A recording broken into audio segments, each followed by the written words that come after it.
If nothing changed in your life over the next 5 years, would you still be happy? Well, my guest today believes that this question is actually your wake up call. I want to tell you a little bit about my guest today. His name is Sadok Ben-Khelifa.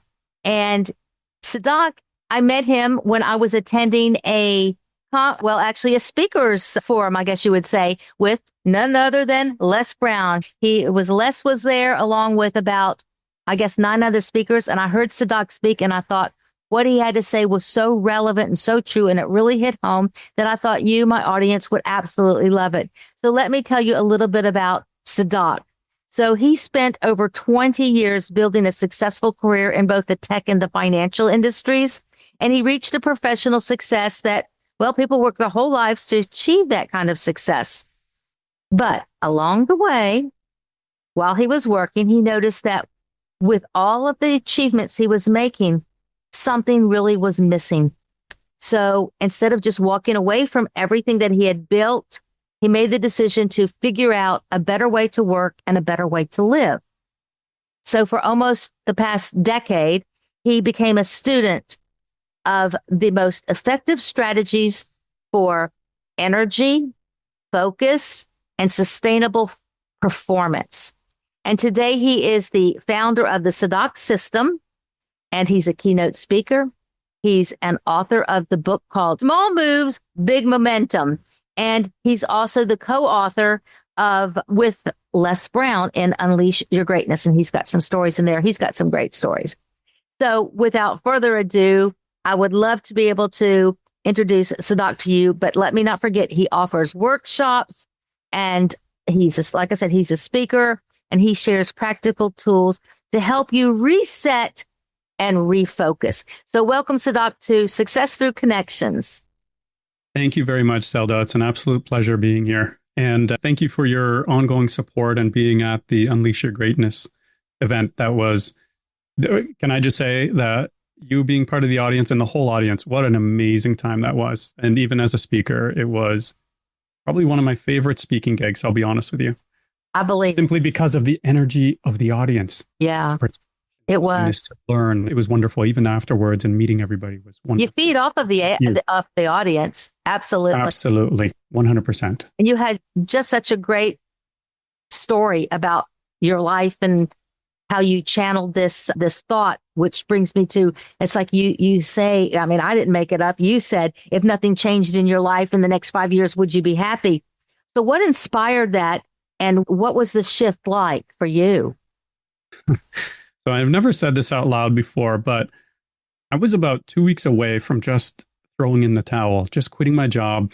Didn't have a plan, didn't have another job lined up. That's how frustrated I was. We only had a couple of months worth of savings and I was just about done. And then one evening, I happened to come across the audiobook, 4 Stages to Greatness by Les Brown. He talks about self-awareness, self-acceptance, self-fulfillment, and self-reliance. And I remember sitting there that whole night. It's about 4 hours and I consumed the whole thing. Then I stopped and I said, okay, it's time to take action. There's no way I can do this. There's no way I now have some tools in my toolkit to prevent me from making such a massive mistake for my family. I had a young family at the time. My son just turned 2 and, we were talking about throw in the towel. Yeah, I was just ready to just give it all up. We just bought our new place. It was in the middle of COVID and who knows about jobs and all kinds of stuff. So I was utterly had no plan. I just couldn't take it anymore. I was just so frustrated. Okay. But then when I started to follow those steps, and it always starts with self-awareness, I realized that the problem wasn't my job. It wasn't me necessarily, but it was the strategies that I used to get through day-to-day activities. And sadly, around that time, a friend of mine in his 30s had passed away from a heart condition or a heart attack, let's say a heart attack. And in your 30s, that's uncalled for unless you've had a history of some illness or drugs. And he didn't have either. It was all stress, compounded stress, and the stress that he put on himself. And he and I got along really well because we put in a lot of work all the time. And it was just pull up your socks and work. We were that type of people. And so whenever we faced a challenge, we acted like we were in our 20s, single. That was like a wake up with all the energy. oh Yeah. my God, that was a second wake up call. And Signs were coming up everywhere, weren't they? You know what? When you are ready for it, the universe has a way of giving you what you need. And I needed those signs because I didn't want to end up, one, putting my family through a bad situation.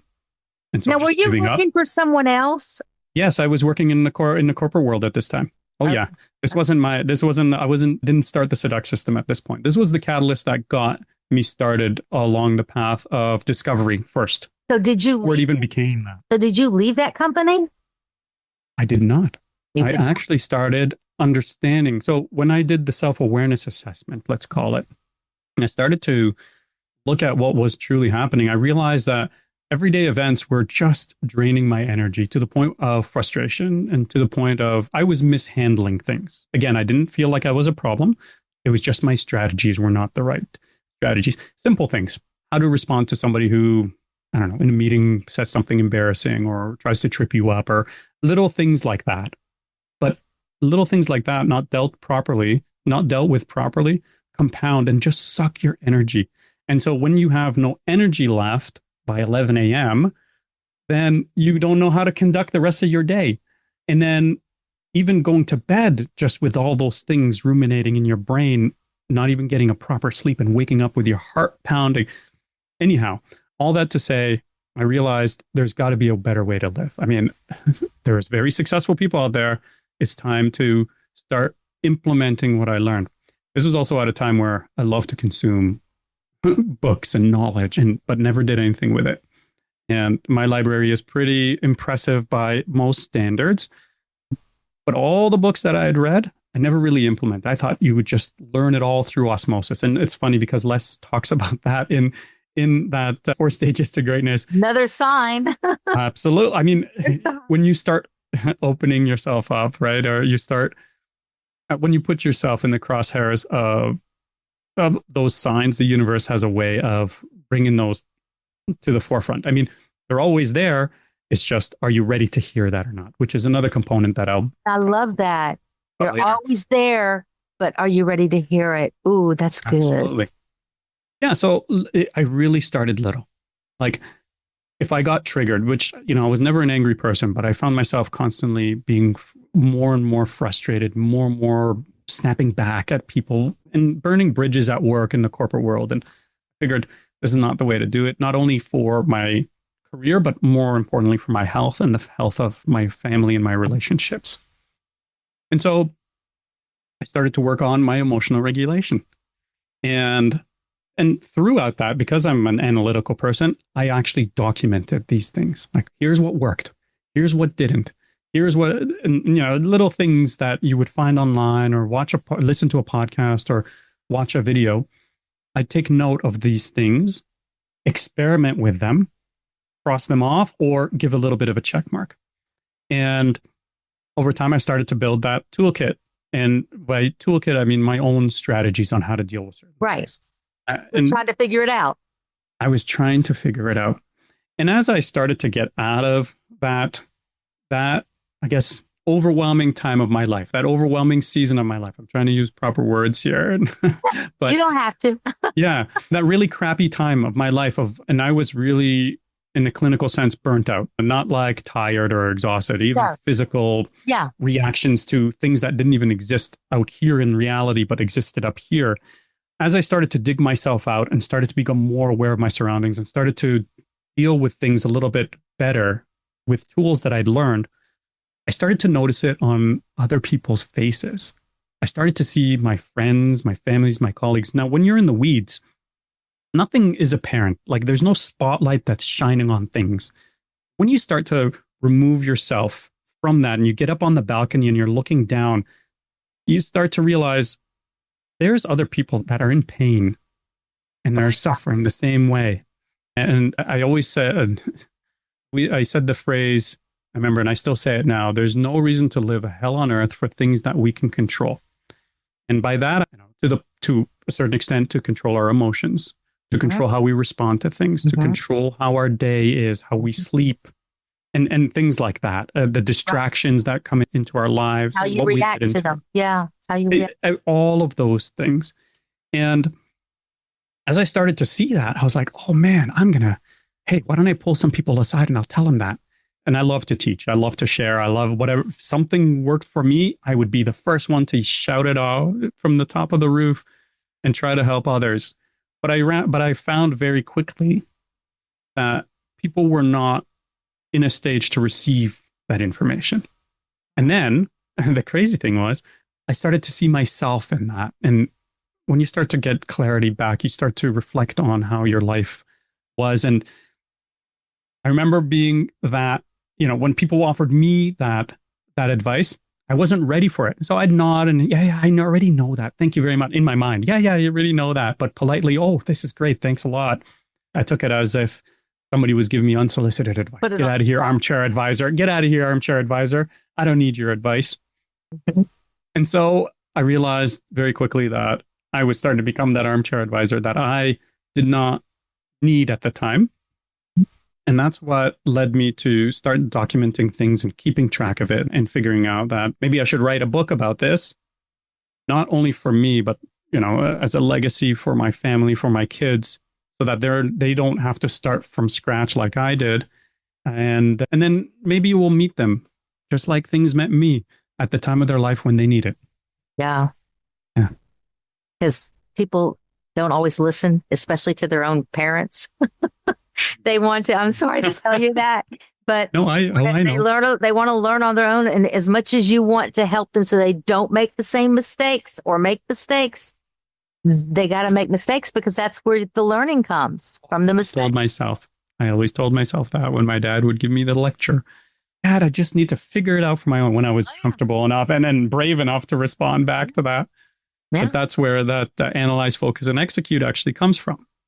So later in life, I realized this was something that my dad always said to us when we were growing up. And I didn't appreciate it until I started figuring out, oh, maybe I should listen to those, to those words. Listen to my dad. Oh, I wish I'd listened to him sooner, but you know what? I totally understand. I can relate. So one of the things I wanted to ask you about was, you're trying to figure it out. So did you stay with this job? Yeah. And eventually we parted ways about a year and a half ago. Okay. And and that was the sign that I wanted to get into this career, which is the speaking career. Okay. I mean, for 20 years. Owning your own and company. Starting. Exactly. And it was something that I dreamed about for, God, I remember being at a conference about 2 decades ago. Yeah, 21 years ago, in that range.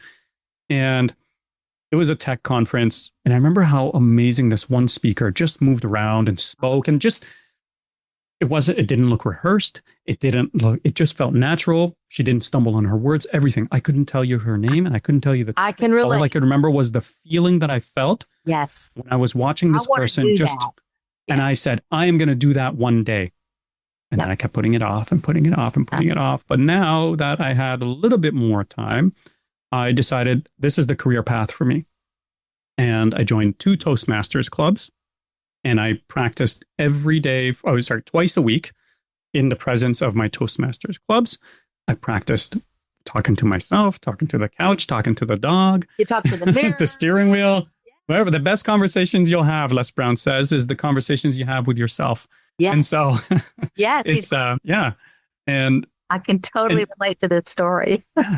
And one thing led to another. And I started speaking. I had more confidence communicating. I was the master of ums and ahs. I want to back up for a second. Yeah. So when you were ready to take the leap, how did that feel for you? Were you a little nervous? There's no safety net when you start your own company. So how was that for you? Jumping off the corporate ladder to start your own thing. How was that? How did you prepare yourself for that? Because I know when I heard you speak, you talk about analyze, but don't analyze too much. And then you got to go out there and execute. Let's talk about that for just a moment. Yeah. People are out there. They work for the man, I call it. You're building somebody else's dream. You're not building your own dream.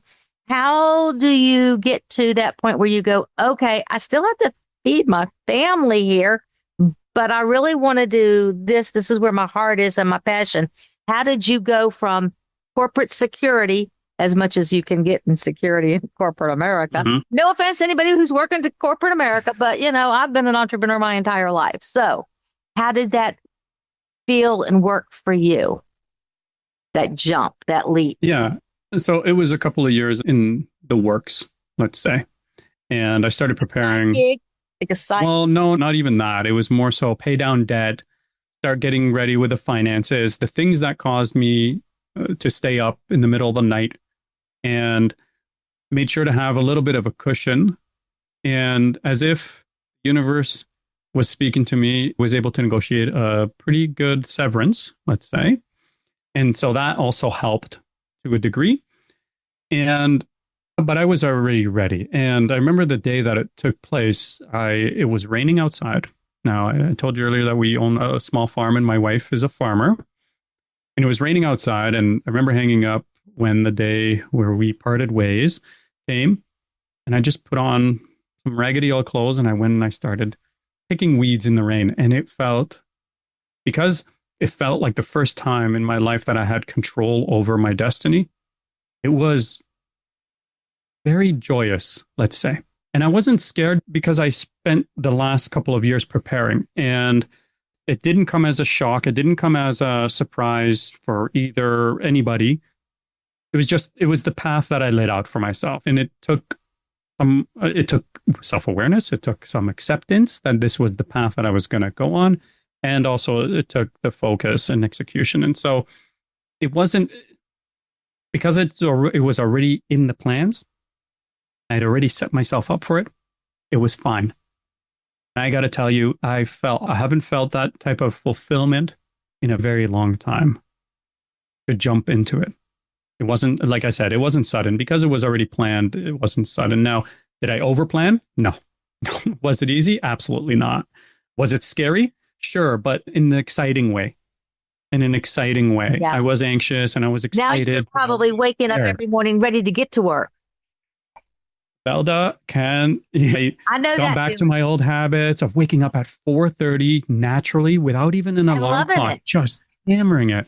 And I quadrupled down on speaking. I signed up for the Toastmasters. I was doing that twice a week. There's a really great speaking coach, Vin Gang, who's from Australia, and I signed up to his course, and I would get up, and that's the first thing I would do. So he talks about, yeah. Education, yeah. I follow him on LinkedIn. I follow him. He's really good. He is phenomenal. I love how he breaks down things. And so from a technical execution side of things, he's what I needed. From a practice, Toastmasters was what I needed. And from a speak from the heart and how to communicate and connect, Les Brown is what I needed. And those three things helped me to propel that, because I knew in my heart of hearts, I was going to speak on stage, whether I was still in my job or not, or started my company. I knew that this was the time, around this time, I was going to be on a stage somewhere, no matter what. And that, in that situation, or I don't want to call it situation, but that particular set of circumstances allowed me to just go all in. And that's what you had to do. You have to go all in. So when you're starting, I mean, I've started many different businesses, and so I can so relate to this stuff. When you're starting and you join the Toastmasters and you join the this, and you might join the NSA, the Speakers Association, and the this and the that, you take this course and that course. There's tons of shiny objects out there. Pick me, and you called those shiny objects poison. And I agree with you, because I used to buy every single shiny object that came away. And then I finally realized, whoa, hold on. So how do you tell the difference between a true opportunity and a distraction? Okay. This is awesome. This is my wheelhouse. And focus is one of the things that I think a lot of us like to believe that we have, or think it's more complicated than it really is. And this is where most people fall apart, not because they don't know what to do. All right. It's because they're trying to do everything at once. Yeah. Yeah. And so focus isn't about doing more. It's about doing more of what matters the most for you in that moment. Mm-hmm. And so, you have to do some analysis, and you don't sit in analysis for long because we don't want to get into analysis paralysis. You're talking about that. Yes. Yeah. Mm-hmm. Yeah. And you take an honest, hard look at what's going on in your life. You ask yourself some tough questions that may feel uncomfortable. But here's how profound this is. Okay. It doesn't have to be some sort of productivity app or like a survey that you have to do or anything. You literally need to be a legal pad. And it doesn't even need to be a pad. It could be a napkin if you want it to start. It could be a napkin. It could be a wall. It could be, don't go in graffiti, but could be anything. And just write. Like, it doesn't even have to be profound. You're not diarizing. You're not journaling. You're not doing anything crazy.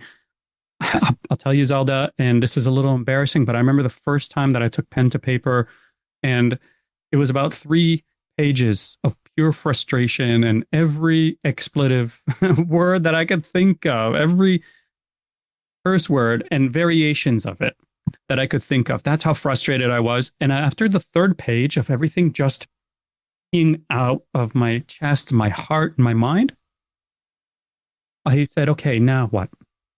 Literally, I just wrote that. Now what? And then I started having a conversation with myself, but not like this, something that I could see. And the beautiful thing that happens when you start to get your thoughts out of your mind, whether that's through, again, a pen and paper is the easiest, pencil, if you want, some mud, whatever, is you get rid of all the noise in your head.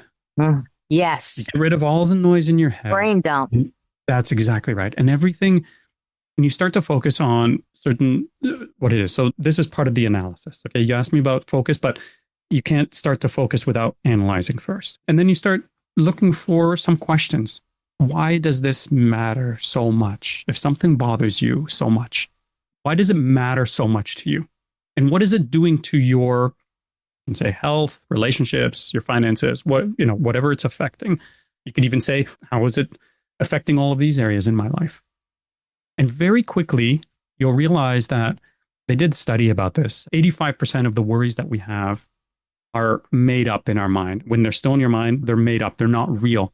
I honestly think it's something like 97, but let's go with the experts on this and say 87. Cornell, there's a bunch of experts. They said 85. But anyway, no matter what, it's a significant amount of the worries that are in our mind are not even that real. And when you start to see it, yeah. My daughter's mother-in-law has a saying that at first when she started saying it, I was like, but she's so accurate. It's things work out. The things that we're worrying about and all that we're worrying for nothing because those things they're all going to work out. They're all going to fall into place. Absolutely. And then the other thing, not to make it morbid, but like, what's the mortality rate? 100%. Like for all of us. So when you start to think about like, oh, well, we're all going to pass away one day. That's part of our life. It's part of it. Is this something worth living a hell on earth for? Is this something that I can control, that it's worth living in this state for? Yeah, and I agree. But I think a lot of people stay too long in the analyze and think, what if this and what if that? Whereas I'm the kind of person who says, you do some analyzing, but then pull the freaking trigger. Do it. You don't know until you get in it. And if it's something you really love, you'll figure it out along the way. 100%. I'm still like, I'm just taking off on the plane. I'm bolting on the wings right now. I'm not, there's barely any wheels on. There's barely any bearings. There's no air conditioning in the plane. We're still bolting on. And I think the rest of and I'm okay with that. And when you get to that place, you're like, this is pretty exciting and it's amazing. And so once you've analyzed and you see the truth, you don't think about it. Mel Robbins has a great one, her 5-second rule. And she talks about how if you know something in your gut needs to change, don't wait too long because then your emotions or your logical brain is going to come up with all kinds of reasons why you shouldn't and how and when and how and all that noise. Yes. Once you see the truth, now it's time to ask, what can derail me from fixing this or achieving this? Or if I only had 1 hour today, what would matter the most? Then you get rid of that, all the things that are noisy. Yeah. And you look for things that are a signal. So there's signal versus noise. And signal is what builds momentum. Is this something that's going to help me move forward? Or is this going to keep me stuck or is it going to put me back? And yeah, once we realize that, the focus is really just getting rid of all of those shiny objects. Now, you asked, how do you get out of that? Well, it's very simple. There's three things. One, you clarify the target. Be very specific about the target. This isn't about SMART or ACE or any of those things. This is more about, I want to accomplish this, and this is why I want to accomplish it. When you tie an emotion to that, or you tie when you tie an emotion to it, let's say, I want to be financially free. Okay, but why? So that my family we don't have to be stressed. Okay, now why? So that we can spend more time and care for each other. And then you get a little bit deeper and deeper. That fourth or fifth answer, when you can't ask why anymore, that's the thing that matters the most. And so now you build your target based on what matters the most. It's not the first, it's once you've come to the conclusion of why something is so important to you. If it's not, and you just are going in circles, then you will know very quickly. You'll know very quickly why. So tell us a little bit about this book. I know you wrote a book. Tell me a little bit about the book. Absolutely. Yeah. Small moves and big momentum. I'm sure you have it handy there. Do you have it handy? You can show the book. That's right. Yeah, here it is. It's right on my desk. And it's great because I have it all bookmarked and I have some highlighted sections. And these were the tools that help me, like I was mentioning earlier, navigate everyday lives. There's 6 sections. So there's one about the emotional regulation we talked about earlier, how to simplify decisions, because decision fatigue, when we're zonked by 2 p.m., let's say, most times it's because of what's called decision fatigue.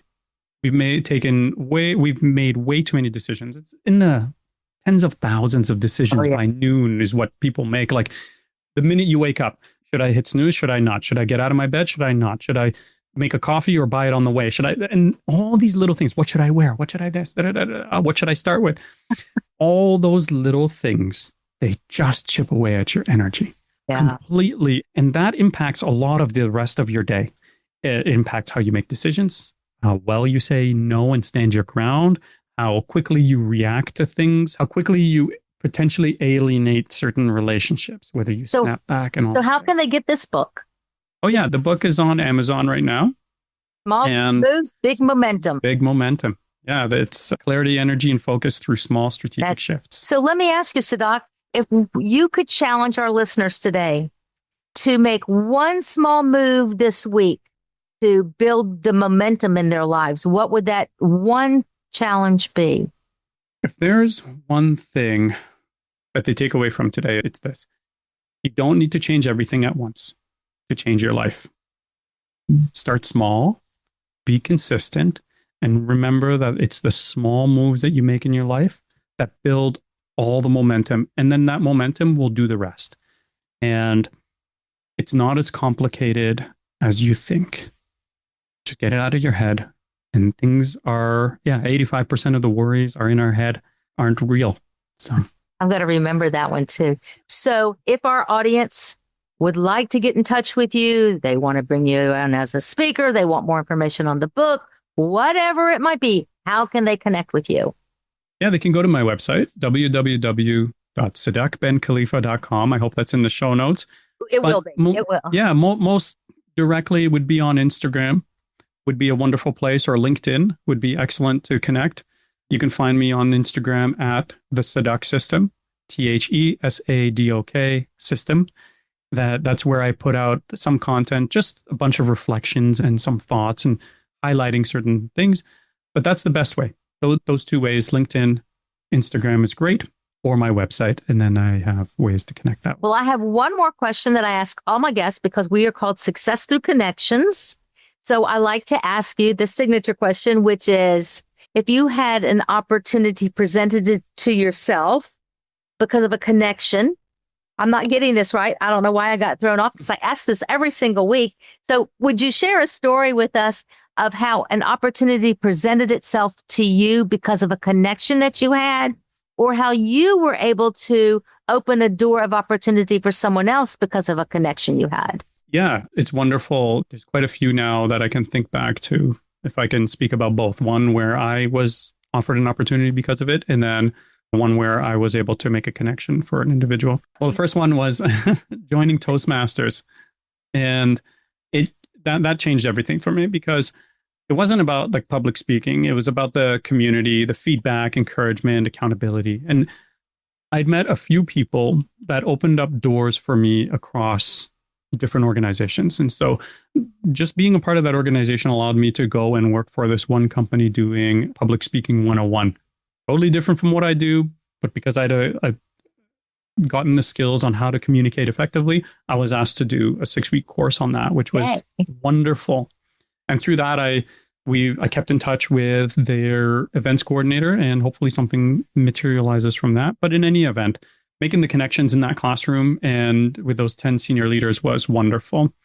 And so that's one where I find future connections is going to come up, which is wonderful. The organization that you were in. Yeah. The organization that I'm in. That's right. And where I opened up a connection for someone else it was a simple one, but was it profound? So there was one individual, and I won't name names or anything, and maybe I will not get into too many details, but this person unfortunately was not happy with the way their lives were going, and they were going to end it, let's say. I'm sorry to bring up this. However, when we just happened to be talking, he reached out after seeing one of my early videos. It was grainy and garbly, but the message really resonated with him. And when he reached out, he said, "Thank you so much." And I put him in touch with an individual in his industry. And that's been about 2 years now. And I still get some notes now of thanks, because he was like, that was yeah, I love it. And it's one of the main reasons I want to continue doing what I wanted to do. It's a nice validation. And I don't say that to pat my own back or to gloat or anything like that. But I think it's one. You never know how you are going to touch someone's life. You just don't know. Exactly. And everybody listening, you have a message. You have a message that somebody out there needs to hear. Don't silence your message. Please talk, connect, control the things that are within your control, manage the things that are out of your control, and then just live your life the way that you need to live it. Yeah. Because I promise you, the universe will show you miracles, what look like miracles, but they've been there the whole time. It's just they will start to appear for you. A spotlight will start to come up. Will light those opportunities for you. Great messages, Sadok. Thank you so much for this tips, inspiration. I know a few people. I'm going to make sure get this podcast when it goes live because they need to hear it. It's been wonderful. And thank you for joining me today. Thank you to our audience for joining us today. And I want to remind our listeners, be sure you subscribe to this channel on YouTube. Pass it along, make comments. I love to hear your comments, and I do respond to them. So just remember that success, it does not happen in isolation. It happens because of the connections that we have. Today, connections are your currency, and connections are the new power move. So until next week, I'm Zelda with Success Through Connections. I'll see you next week. Bye now.